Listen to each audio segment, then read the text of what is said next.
കണ്ണട വെച്ചാൽ ബുദ്ധിജീവിയാകുമെന്ന് ആരോ പറഞ്ഞു കൊടുത്ത്, അതുകൊണ്ട് കണ്ണടയും വെച്ചുകൊണ്ട് ഇറങ്ങിയതാ.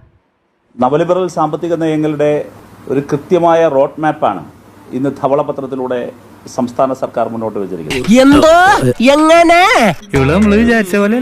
കേരളത്തിന്റെ മുഖ്യമന്ത്രി ആവർത്തിച്ച് അവകാശപ്പെട്ടുകൊണ്ടിരിക്കുന്ന ഒരു കാര്യം, സിനിമയിൽ പറയുന്നത് പോലെ ഞാൻ എന്നെ വിളിക്കുന്നത് വിമൽകുമാറാണ് എന്ന് പറയുന്നത് പോലെ അല്ല, സിനിമയിൽ പറയുന്ന പോലെ ഞാൻ എന്നെ വിളിക്കുന്നത് വിമൽകുമാറാണ് എന്ന കാര്യം പറയേണ്ട ആവശ്യമില്ല. ചിലർ സ്വയം സൂര്യൻ എന്ന് പറയുന്നുണ്ട്, മൂർച്ചയുള്ള ഇരുമ്പ് കത്തികൾക്കിടയിൽ കൂടെ നടന്നുപോയ ആളെന്നൊക്കെ വിശേഷിപ്പിക്കുന്നുണ്ട്. അപ്പൊ സ്വയം എന്തൊക്കെയാ രാജാവ് എന്നൊക്കെ വിശേഷിപ്പിക്കുന്ന ആളുകൾ ഉണ്ടല്ലോ ജീവിതത്തിൽ തന്നെ, ഉദാഹരണങ്ങൾ. താൻ കൂടുതലൊന്നും പറയണ്ട. അദ്ദേഹം പറഞ്ഞുകൊണ്ടിരിക്കുന്ന ഒരു കാര്യം, ഞാൻ നെഹ്റുവിയൻ ലെഫ്റ്റ് ആണ് എന്നാണ്. അല്ല, ഇക്കായ്ക്ക് വല്ല പിടിയുണ്ടോ ഈ നെഹ്റുവിയൻ ലെഫ്റ്റ് എന്ന് വെച്ചാൽ എന്താണെന്ന്? ആ ആശയം എന്താണ്, ആ തത്വചിന്ത എന്താണ് എന്നതിനെ കുറിച്ച് വല്ല ധാരണയുമുണ്ടോ?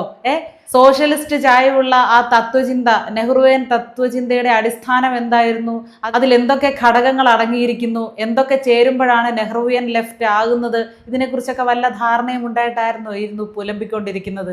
കമന്റ്സിന് മുഴുവനുണ്ടല്ലോ ആൾക്കാർ വന്നിട്ട് പൂരത്തെറിയാ. ഇന്ന് ധവളപത്രം അവതരിപ്പിക്കുമ്പോൾ കണ്ട വി.ഡി. സതീശൻ നെഹ്റുവിയൻ ലെഫ്റ്റ് അല്ല, റാവുവിയൻ റൈറ്റ് ആണ്. കണ്ണട വെച്ചതിന്റെ ഫലമുണ്ട് കേട്ടോ. അത് വെച്ച് കഴിഞ്ഞപ്പോ എന്തൊക്കെയോ എവിടുന്നൊക്കെയോ വരുന്നു.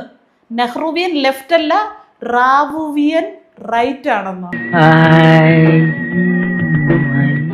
നരസിംഹറാവുവിനെയാണെന്ന് കണ്ടത്, നെഹ്റുവിനെ അല്ല. നരസിംഹറാവുവിനെയും മോഡിയെയുമാണ് ഇന്ന് കാണാൻ കഴിഞ്ഞത്. അത് ശരി.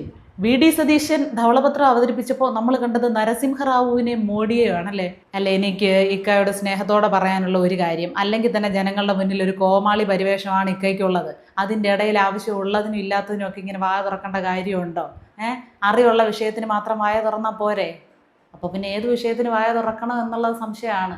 പല വിഷയങ്ങളിലും അറിവുള്ള ആളാണെന്ന് പല ദൃശ്യങ്ങളിലൂടെയും നമുക്ക് ബോധ്യപ്പെട്ടിട്ടുണ്ട്. നവലിബറൽ സാമ്പത്തിക നയങ്ങളുടെ ഒരു കൃത്യമായ റോഡ് മാപ്പാണ് ഇന്ന് ധവളപത്രത്തിലൂടെ സംസ്ഥാന സർക്കാർ മുന്നോട്ട് വെച്ചിരിക്കുന്നത്.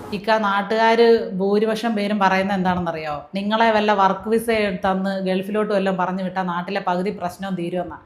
അത്രയ്ക്ക് ബുദ്ധിമുട്ട് നിങ്ങളെ കൊണ്ട്.